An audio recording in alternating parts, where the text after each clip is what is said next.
Já conhece o projeto Amigos da Missão?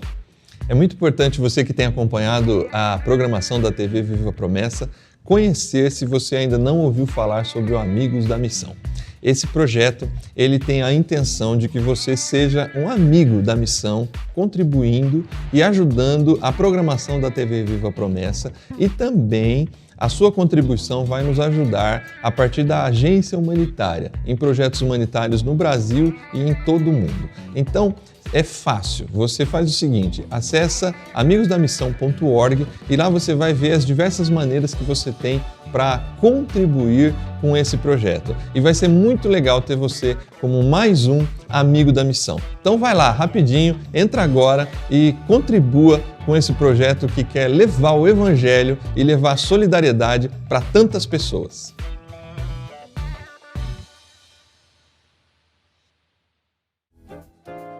Olá, meu irmão e minha irmã, seja muito bem-vindo. Graça e paz de Jesus para você, que mais uma vez está aqui nesse espaço da Escola Bíblica Especial. É muito bom receber você para, junto com a gente, estudar a Palavra de Deus. Estamos na série de lições Como os Cristãos Veem o Mundo, estudos bíblicos sobre a cosmovisão cristã.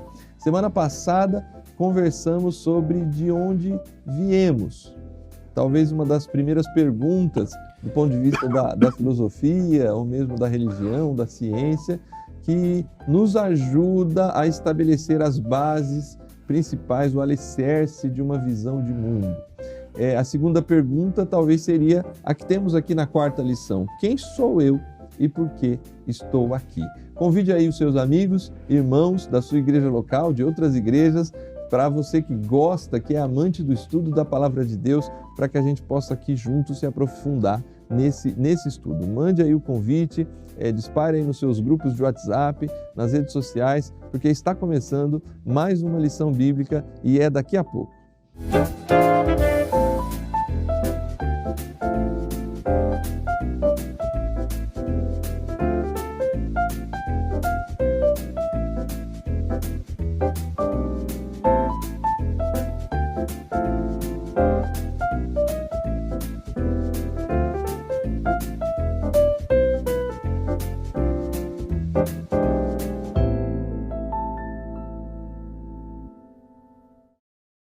Muito bem, estamos de volta, mais uma vez nessa série de lições, contando com a ajuda do pastor Beto Soares. Pastor, seja muito bem-vindo, é muito bom tê-lo aqui com a gente. A gente fez a primeira lição juntos e agora a gente está aqui já chegando no final do mês, na quarta lição desta série, Quem Sou Eu e Por que Estou Aqui. Obrigado mais uma vez, Beto, de você estar colaborando com esse estudo.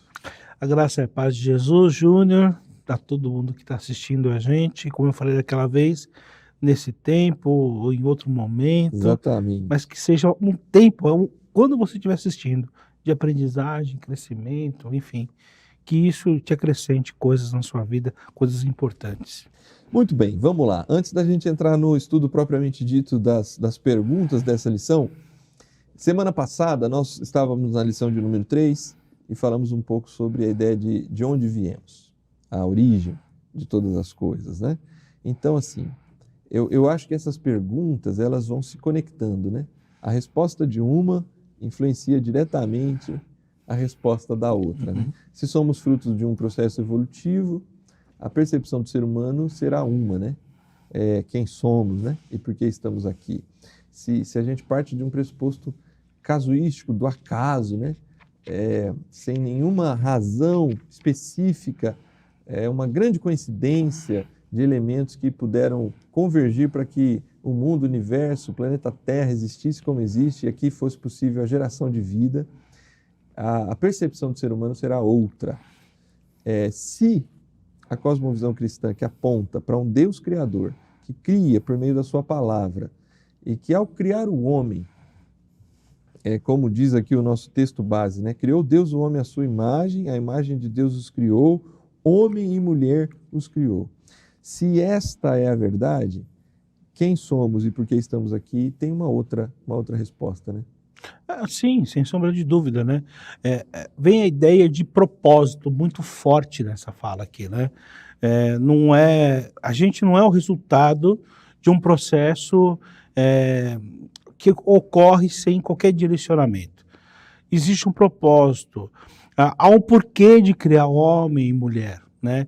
A maneira como foi feita a humanidade, ela é para chegar em um determinado lugar muito específico, no sentido de que a gente já vê aqui na lição, e a gente sabe, né? Para adorar a Deus, enfim, todo aquele papo. Então, isso é muito claro quando o homem é constituído, né? Então, não é um resultado de um processo que ocorre sem qualquer tipo de direcionamento, né? Muito bem, vamos lá então. Obviamente, a grande maioria das pessoas que estão conosco assistindo, que está aí ligada agora ou em qualquer outro momento, de alguma forma, creio eu, parte do pressuposto que Deus criou todas as coisas e que o homem é parte da criação de Deus, parte importante da criação de Deus, até pelo verso que a gente acabou de ler aqui, né? Na verdade, os versos anteriores apontam para a ideia de façamos o homem, né?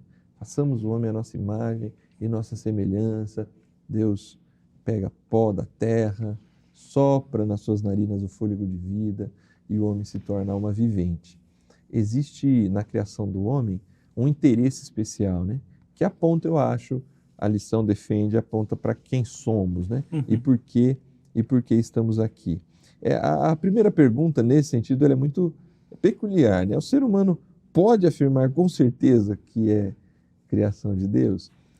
Antes de você falar, é óbvio que quem parte da cosmovisão cristã vai afirmar com certeza. Quem não parte da cosmovisão cristã vai ter muita dúvida quanto a essa questão. Mas eu entendo o que a lição está querendo perguntar, né?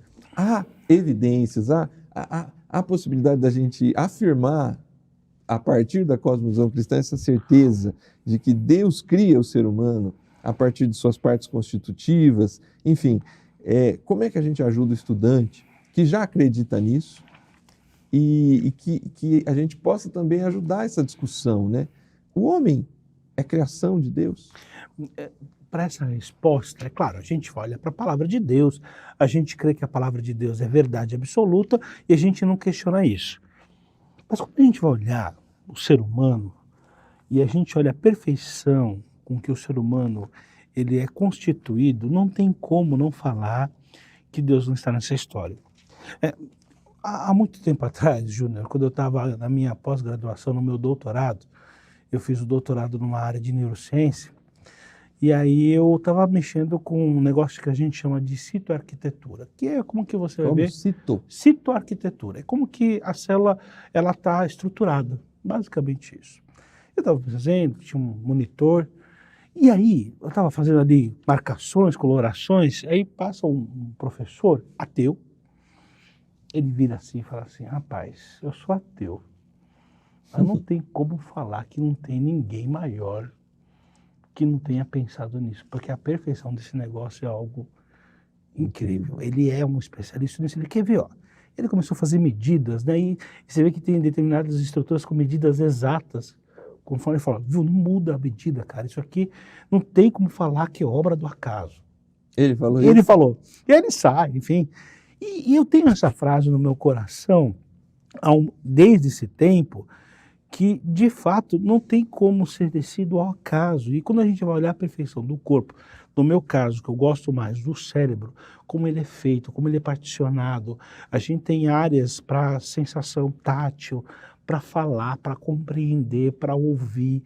A gente tem a constituição mesmo como a gente falou na primeira lição, de imagem, é uma coisa tão refinada, tão aperfeiçoada, que somente alguém, como nas palavras daquele professor, superior, e a gente sabe que esse alguém superior é Deus, poderia ter formado o homem, né? Porque a gente, quando olha para a criação, o episódio da criação em Gênesis, a gente vê Deus fazendo o boneco, né?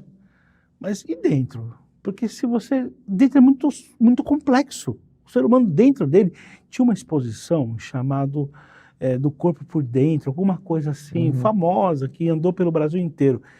E aí se parava ali, se olhava, é muito complexo. O parte celular nosso é muito complexo. A palavra fala que Deus fez o homem na mão, né? Ele constituiu. acredite que todas essas micropartes Deus fez também, porque ele é muito, a harmonia das coisas é muito interessante. Então, afirmar que Deus, ele fez o homem é olhar para a complexidade, que é o ser humano, e falar assim, puxa, é alguém muito perfeito fez.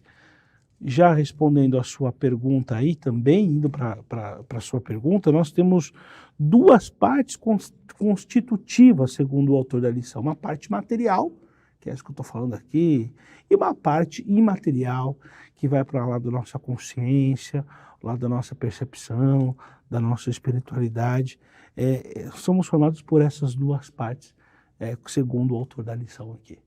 Muito bem. Eu só queria destacar, não é assunto direto, mas é interessante, né? A gente tem uma Bíblia Sagrada, livro de Gênesis, na melhor das hipóteses, ele foi escrito assim, 1000 anos antes de Cristo.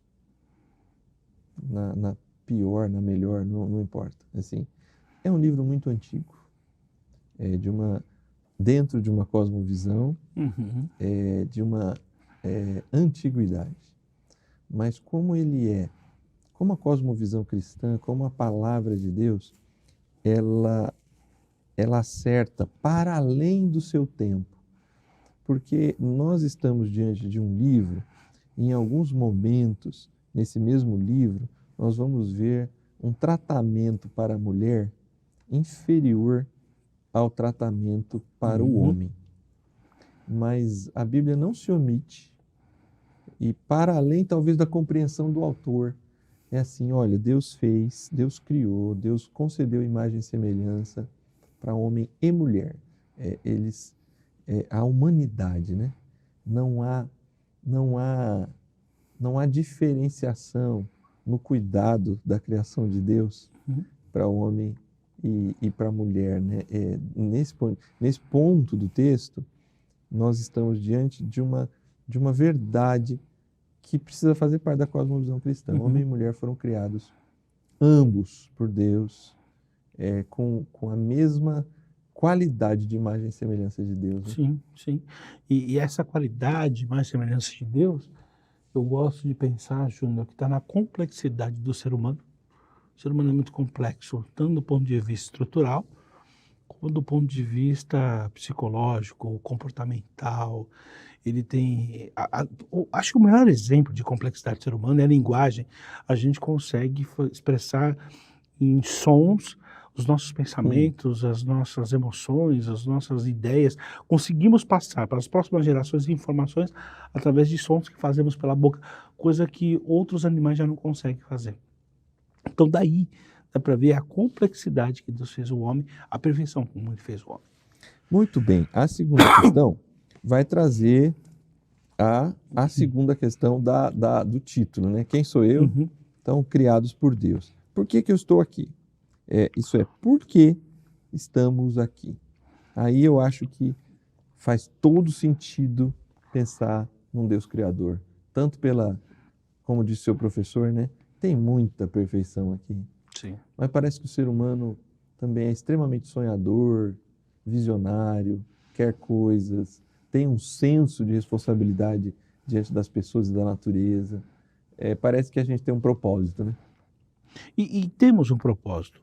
Isaías 43, 7 deixa muito claro que fomos criados para a glória de Deus.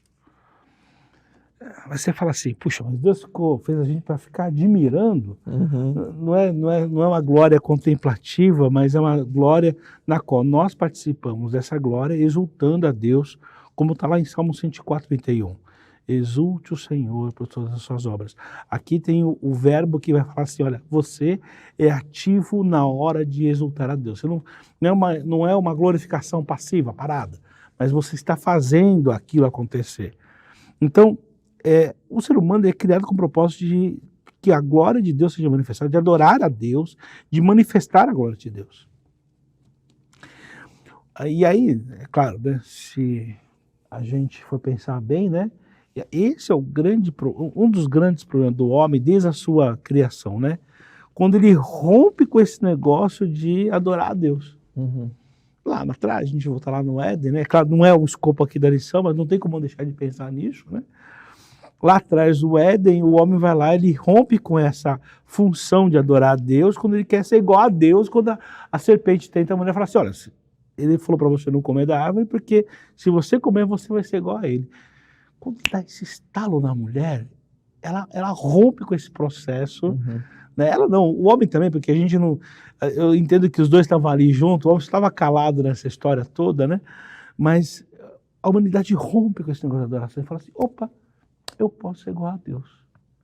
E aí a história a gente já sabe onde vai terminar. Sim. Que é justamente um rompimento desse propósito com que a humanidade foi criada por Deus.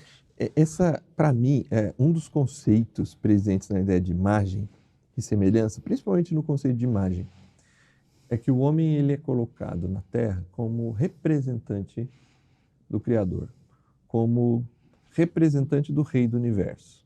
Esse conceito de imagem nas culturas antigas, quando você coloca lá a imagem ou uma pessoa que é aquela que representa o rei, ele é esse, ele carrega essa autoridade do rei, né? Ele governa para, ele aponta para. A ideia do embaixador que depois é retomado no cristianismo, Isso. Né? Ele é esse embaixador. Então, ele é o representante de Deus para o universo, para principalmente o planeta Terra, né? Ele é colocado como esse representante. Nesse sentido, é óbvio que ele está aqui para a glória de Deus. Tudo que ele fizer nesse universo, óbvio, a queda, o distanciamento, porque o homem ele aceita uma proposta mentirosa, né? Ele já é representante de Deus, mas ele decide que ele seria Deus, né? Sim. Tipo assim, não preciso mais do rei lá, Não. né? Eu vou ser Eu assumo o poder para mim. Eu assumo o poder, eu sento no trono. Nesse momento dá tudo errado conforme a gente vem vendo até aqui, mas de alguma forma, se não houvesse esse rompimento, e é o que nós somos chamados em Cristo a fazer, né? É viver para a glória de Deus, né? Em tudo que fizermos, que Deus seja glorificado. Eu gosto muito, me ajuda pelo menos, é simplista, mas me ajuda a pensar nos meus filhos, ou a pensar nos meus pais. Você aqui agora, teu pai e tua mãe estiver nos assistindo, meu pai e minha mãe se estiver nos assistindo, eles talvez digam lá, sentado lá no sofá da casa deles, olha ali o meu filho amado em quem eu tenho muito prazer, olha ali o meu filho amado.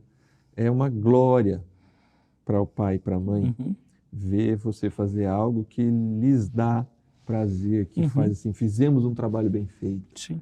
Ensinamos bem, né?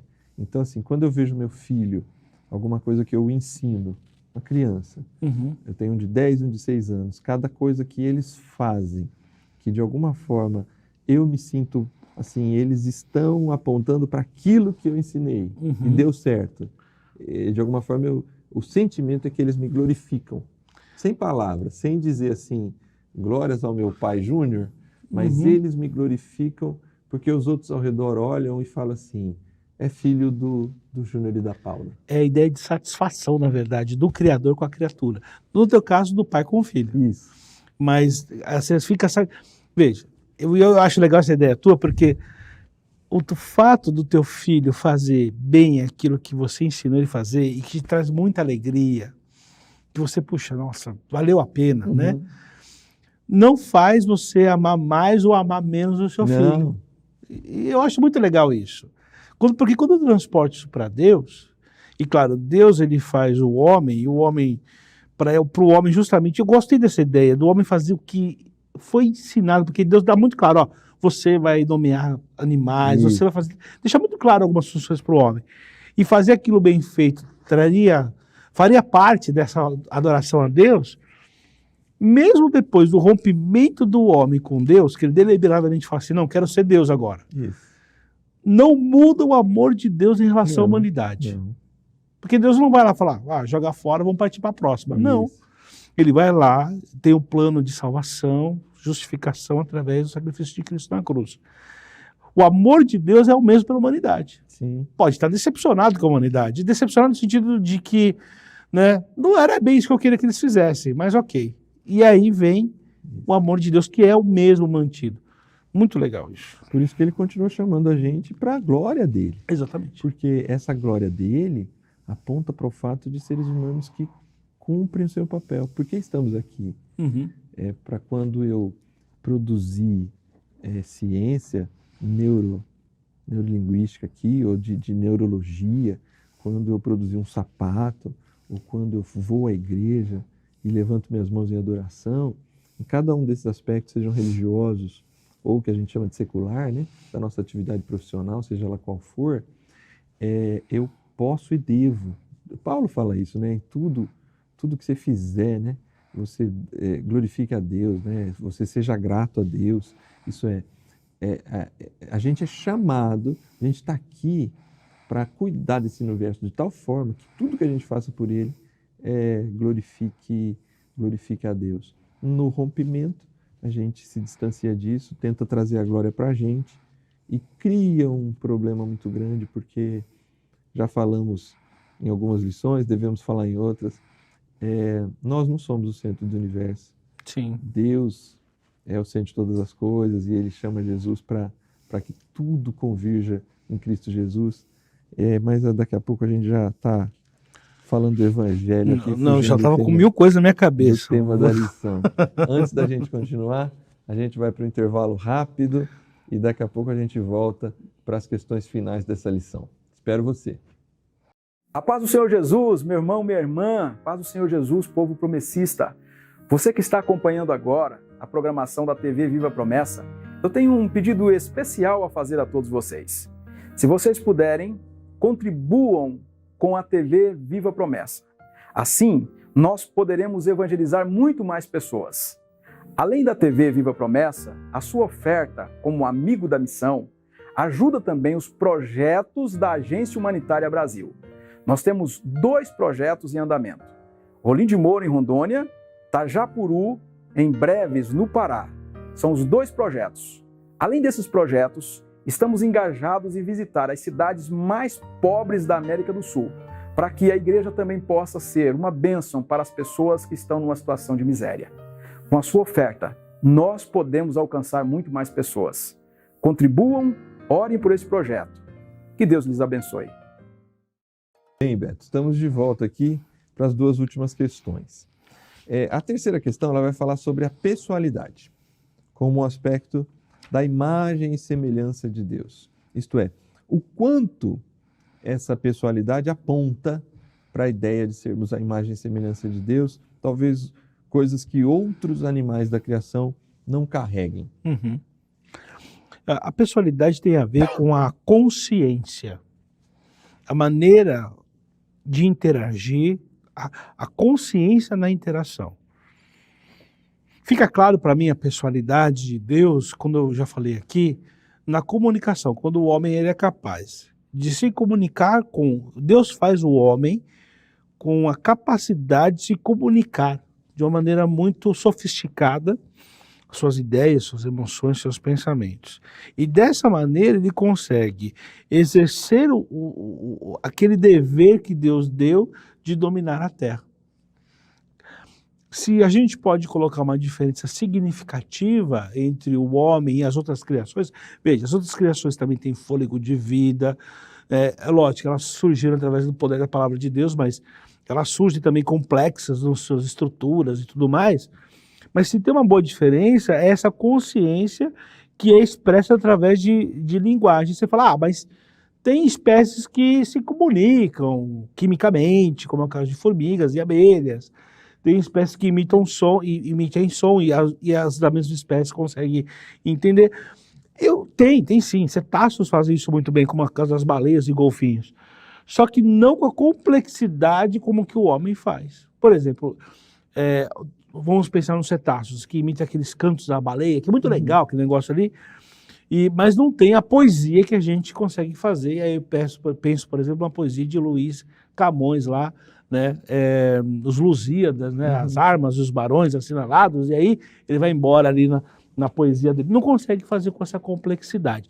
Daí vem a ideia de pessoalidade, que a gente consegue ser complexo na comunicação e também na nossa constituição. A gente consegue construir casas, fabricar ferramentas, dominar a criação de um jeito que a gente consiga promover transformação. Isso. Acho que essa é a grande ideia daí. Essa pessoalidade, não sei se eu me equivoco aqui ao dizer, ela aponta para, acho que são coisas que você pontuou aí, né? Ela traz um aspecto relacional, da Sim. complexidade relacional muito intensa, né? Sim. De compreender o outro, Sim. o lugar do outro, a importância, essas relações e o quanto isso num mundo criado por Deus, que nós fomos criados para glorificá-lo. E tem um autor que costuma dizer que na hora que assim, a gente é chamado assim para interferir no mundo de Deus, né? Uhum. Multipliquem, cuidem, administrem, ajam nesse mundo, né? Nós somos chamados a esse processo de cada vez mais utilizar e não atacar a natureza, né? Não destruir a natureza, mas utilizar os elementos da natureza para a glória de Deus. Sim. E aí eu acho que o homem nesse aspecto, homem, mulher, humanidade, né? Tem uma capacidade. Você falou de cetáceos e outros animais, né? Mas eu costumo também, de novo, num exemplo bem simples, né? Um João de Barro faz a mesma casa há muitos anos. Mas o ser humano, por conta dessa compreensão dele, compreensão dos outros, puxa, eu queria uma casa um pouquinho mais segura, um pouquinho mais quentinha, que me desse um conforto um pouco maior daqui ou dali. Então, o homem desenvolve tecnologia, né? Eu acho que isso, para mim, está muito ligado a essa pessoalidade, né? Existe muita inteligência nos animais, não há dúvida disso. Mas eu acho que essa compreensão de quem somos e essa ideia que está presente de glorificar a Deus, isso é, de agir na natureza para glorificar a Deus, nos leva a produzir coisas que nenhuma outra espécie produz. E aí tem a ideia de que se a pessoalidade é essa capacidade do homem de fazer tecnologia e é para a glória de Deus, então a gente não pode falar que a tecnologia é contra Deus. Não. Não faz o menor sentido. Isso. Né? É lógico, tem tecnologia de destruição, que a gente também consegue desenvolver as coisas para o mal. Mas essa capacidade de criação vem do próprio Deus. É a tom da pessoalidade. E mais um detalhe, na pessoalidade nós somos chamados para viver na coletividade. Isso. A nossa tecnologia também não é de mim para mim mesmo, mas é para promover na minha coletividade, na minha sociedade, alterações e mudanças que melhoram as nossas condições de vida. Muito legal. Bom, aí tem um outro aspecto muito presente no ser humano, que é a questão da espiritualidade, né? O Salmo 19 vai dizer que os céus declaram a glória de Deus, o firmamento anuncia a obra das suas mãos, né? Mas, óbvio, é uma poesia, né? Sim. E é uma poesia que tem um grande fundo de verdade. A natureza, ela revela e glorifica a Deus a seu modo, né? Mas a espiritualidade, há implicações, né? De possuirmos esse aspecto de sermos imagem e semelhança de Deus. Algo que também é muito presente no ser humano. A busca religiosa, certa ou errada do ser humano, talvez ela está presente nessa espiritualidade inerente, né? Por mais que o ser humano rompeu com Deus, existe na história da humanidade, já se declarou o fim da religião, né? Mas ela teima em voltar, né? Porque talvez o ser humano, ele é um homo sapiens, mas parece que ele é um homo religioso também, né? Ele tem uma vontade de encontrar algo em que ele possa se apoiar, né? Na verdade, quando a gente vai olhar para a espiritualidade, é aquilo que é a nossa capacidade de se ligar a Deus, de ser consciente aquilo que Deus é, naquilo que a gente não consegue ser. Deus, e aí tem a ideia da transcendência de Deus, né? Que ele é muito maior do que a gente consegue, do que a gente é aqui. Então ele tem propriedades que a gente jamais vai conseguir ter e a gente tem necessidade de, né? E esse nosso quesito de espiritualidade nos impulsiona a nos ligar a isso. O problema é lá quando o homem ele rompe com Deus, ele acha que ele consegue fazer as coisas sozinho, e aí começa a bagunçar tudo, e aí hoje o homem tenta buscar essa ligação que lhe faz tanto falta em diversas coisas. Não só em religiões, mas também aqueles que gostam de viver uma vida no limite, por exemplo. Uhum.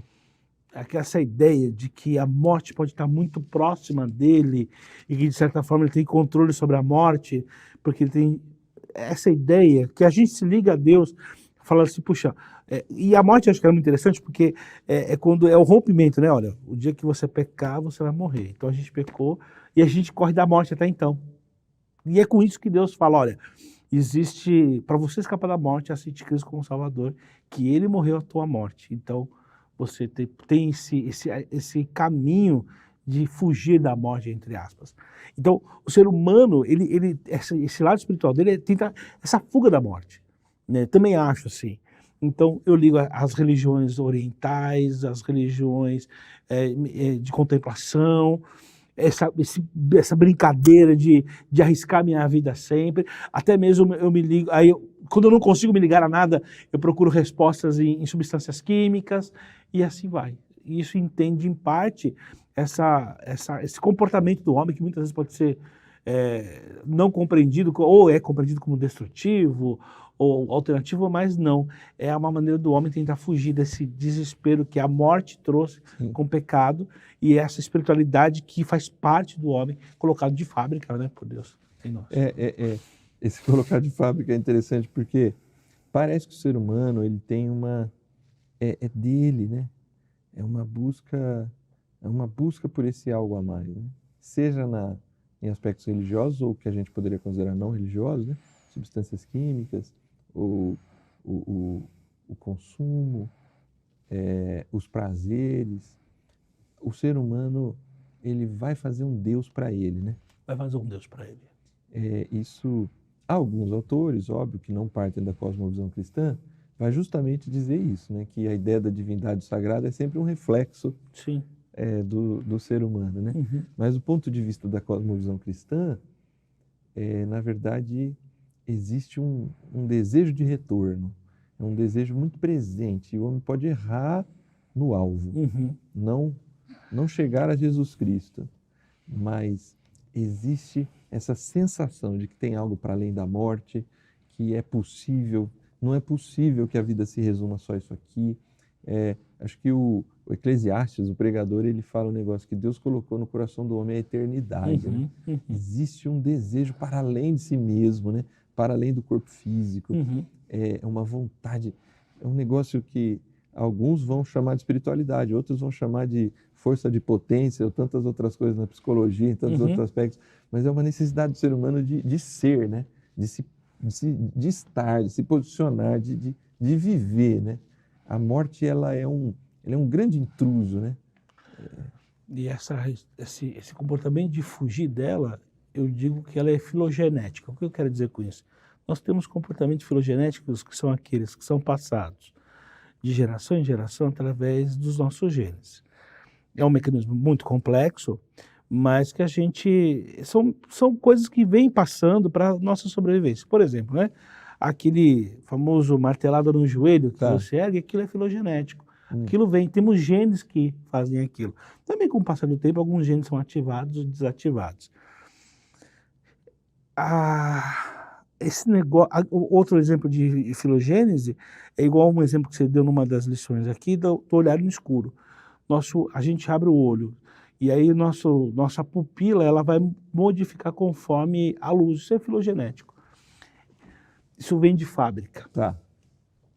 O medo da morte é filogenético. Entendi. Não temos o gene que tem isso, mas agora entendi. De geração em geração o medo ele continua.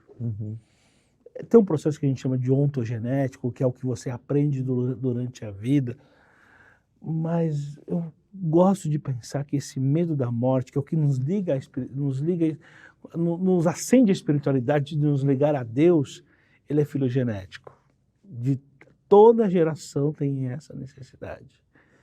E ela precisa buscar essa ligação.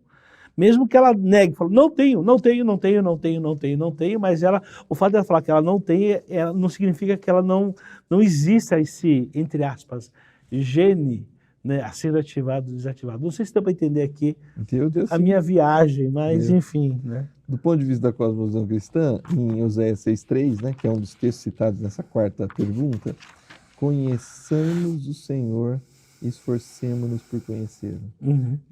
Aqui é um apelo, né, mas parece que essa espiritualidade, ela nos dirige a conhecer a Deus. Sim. E a Bíblia, enquanto palavra de Deus, Jesus, enquanto revelação máxima das Escrituras, ela aponta para essa possibilidade de romper com a morte, Sim. de romper com o afastamento, né? Isto é, desça do trono e deixa aquele que sempre ocupou e nunca deveria ter deixado de ocupar o trono, que ele ocupe no seu amor e na sua justiça. Se ele deixasse o homem para sempre no trono, nós estamos vendo aí o que está acontecendo com a humanidade, né? A gente vive com muito desespero num mundo cada vez pior do ponto de vista da violência, da falta de compaixão entre as pessoas. Só que no seu amor, só na sua justiça, essa relação ela é impossível de ser mantida. E por isso a morte é o caminho dessa condenação, né? É o resultado dessa escolha. Porque não seria, como o próprio Deus diz ali em Gênesis, não é bom que o homem fique vivendo para sempre com acesso à árvore da vida. Sim. Mas nessa frase, para mim, tem o amor de Deus. Porque, assim, as coisas precisam ser reestabelecidas.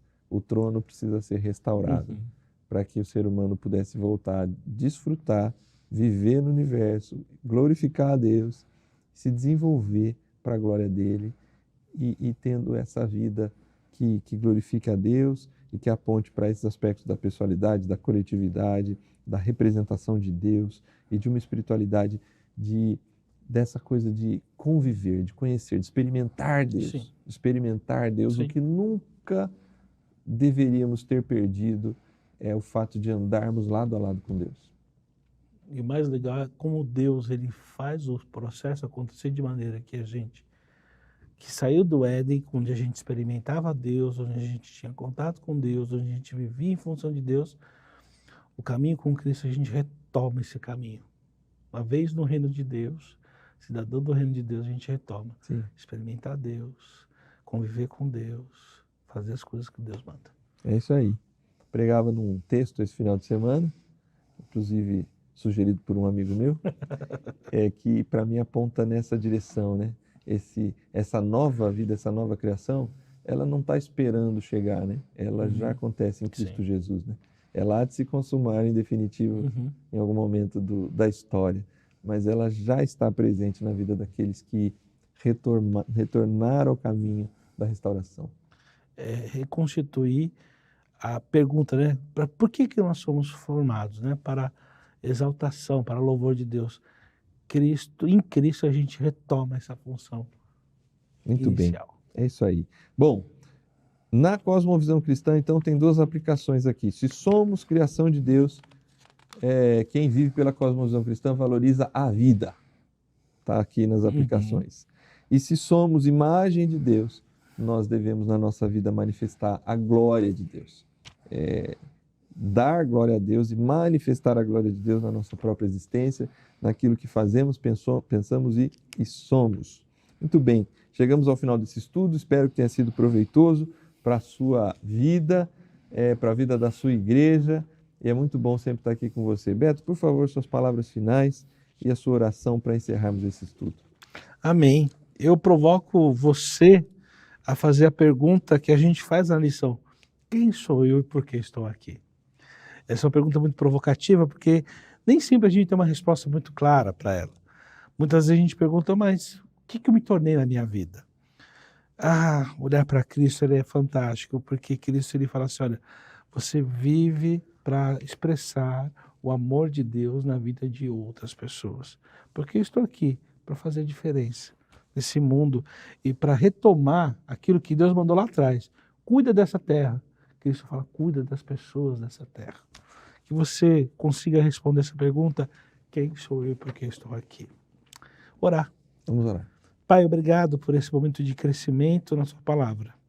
Que essa lição ela não seja apenas para acumularmos conhecimento, mas que ela seja uma espécie de aplicação da sua verdade em nossas vidas.